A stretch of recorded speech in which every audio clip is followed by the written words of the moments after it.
on n'arrête pas le scandale en Espagne. Depuis qu'il a abdiqué de ses fonctions royales, Juan Carlos n'a cessé de faire parler de lui. D'abord impliqué dans une affaire de détournement d'argent, le père de Felipe V a été traîné dans la boue par son ancienne maîtresse avant de voir sa présumée fille cachée sortir de l'ombre.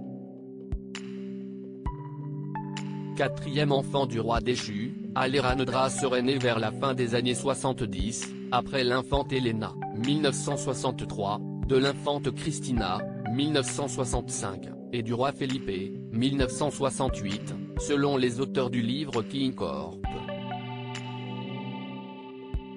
L'empire indescriptible de Juan Carlos Ier, à paraître le 8 mai.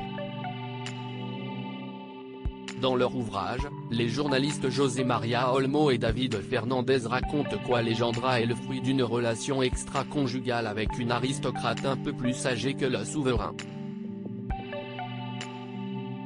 Si elle n'a pas toujours su qui était son père, en découvrant son histoire elle n'aurait rien exigé de sa part, pas même ses droits de succession.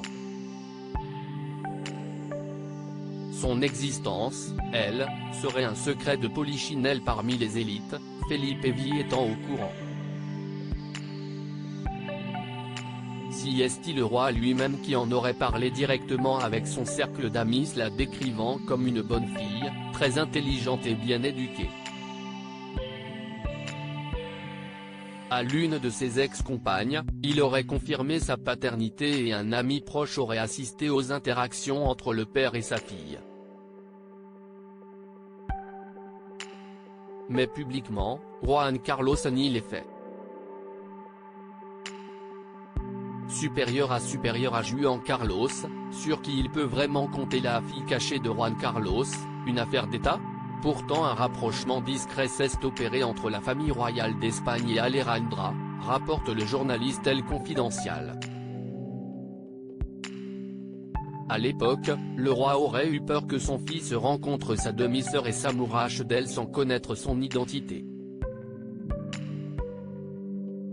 Son existence était donc connue de tous sauf des Espagnols. Pour José María Olmo et David Fernandez, la naissance de cette fille cachée n'est pas qu'une histoire de famille, mais bien une affaire d'État.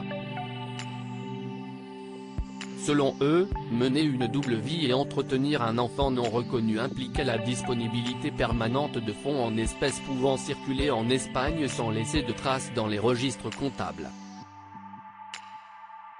Un procédé qui n'est pas sans rappeler celui avec son ancienne maîtresse Corina Larsen. Selon les informations des journalistes espagnols, Alejandra serait devenue comme sa mère une créatrice de mode et aurait prêté son image à de nombreuses marques de vêtements et de bijoux.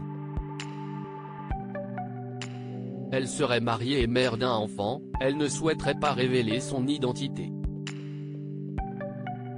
Crédit photo, Europa Presse.